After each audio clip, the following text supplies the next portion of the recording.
نن په دغه ویډیو کې تاسو سره د کاناډا ته د راتلو په اړه د داسې یو لارې په اړه تاسو سره زه معلومات شریکوم چې خصوصا هغه کسانو دپاره کوم چا چې ښه تعلیمونه کړي دي او یا د ټریډز په برخه کې ښه تجربه لري، یعنې ماهر کاریګر دي. نو راځو چا چې ښه تعلیمونه کړي دي، یعنې خصوصا په دې کې هغه کسان چې د آی ټي په برخه کې ښه تجربه لري، د هیلث کیر په برخه کې ښه تجربه لري، د انجینیرینګ په برخه کې، او بل هغه کسان چې د ټریډز په برخه کې ښه تجربه لري. ټریډز په برخه کې کوم کارونه په دې کې شامل دي؟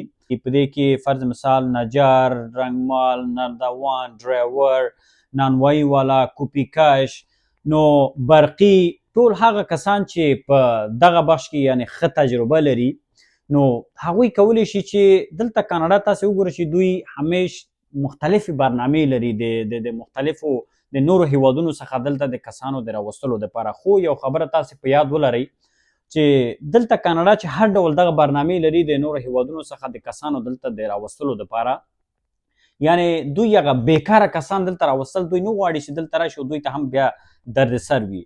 یوازې دوی دوه ډوله عمومي برنامې لري. لومړی برنامه خو دا ده چې هغه کسان چې فرض مثال په ژوند په خطر کې ده یا کاناډایانو سره کار کړی وي د چا، نو هغوی دپاره دوی بیا ځان ته هغه برنامې لري چې هغه کسان دوی غواړي چې دلته یې راولي. خو هغه بله کټګورۍ چې دا په هر کال کې دلته اعلانیږي، په هر کال کې د همدغه برنامې لاندې ډېر خلک دلته کاناډا ته راځي، هغه دا ده چې هغه د ماهرو کاریګرو برنامه ده. هغه دا ده چې هغه څوک چې ښه تعلیمونه لري هغوی دلته په همدغه د تعلیمي برنامو لاندې دوی دلته راوستل غواړي. خو راځم په همدغه برنامې باندې زه خبره کوم چې دا کومه برنامه ده او په دغه برنامې لاندې تاسې څه ډول کولی شئ چې تاسې دلته تاسې راشئ.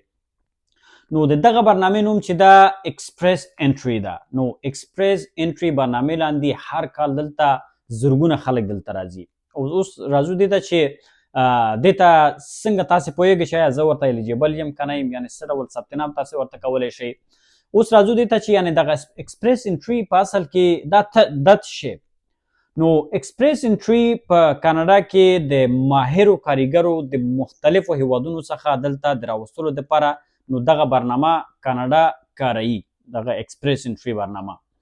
نو د همدغه برنامې لاندې د مختلفو هیوادونو څخه ماهر کاریګر دلته کاناډا ته هر کال کې دلته راځي. نو اوس راځو دې باندې خبره کوو چې د دې هغه د ثبت نام شرایط څه شي دي، تاسې څنګه پوهېږئ چې تاسې دې ته الیجیبل یاستئ. نو د دې د عمومي شرایطو څخه شرایط دا دي چې حد اقل باید تاسې په خپل مسلک کې د 2 کالو څخه ډېر باید تاسې تجربه ولرئ.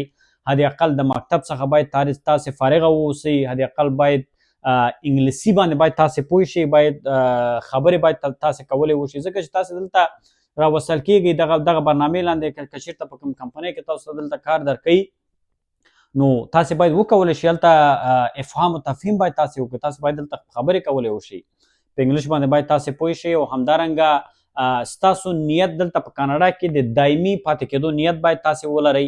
او همدارنګه په دغه اکسپریس انټري کې چې تاسې کله ګډون کوئ دا اصلا د پوینټس سیستم لري. د عمومي هغه 100 پوینټسو څخه حد اقل باید تاسې 80 پوینټ باید تاسې ترلاسه کړئ.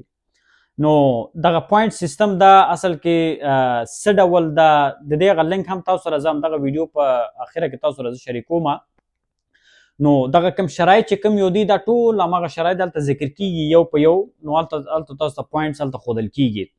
نو هلته پوینټس په تاسو ته راځي، بیا پوهېږئ چې ته ورته الیجیبل یې که نه یې. که د 100 څخه 80 پوینټس تا ووړل نو دا معنا ده چې ته دې ته بیخي الیجیبل یې او ته کولی شې چې دغه برنامې ته ثبت نام وکړي او همدغه برنامې لاندې دغه هیواد ته تاسې راشئ.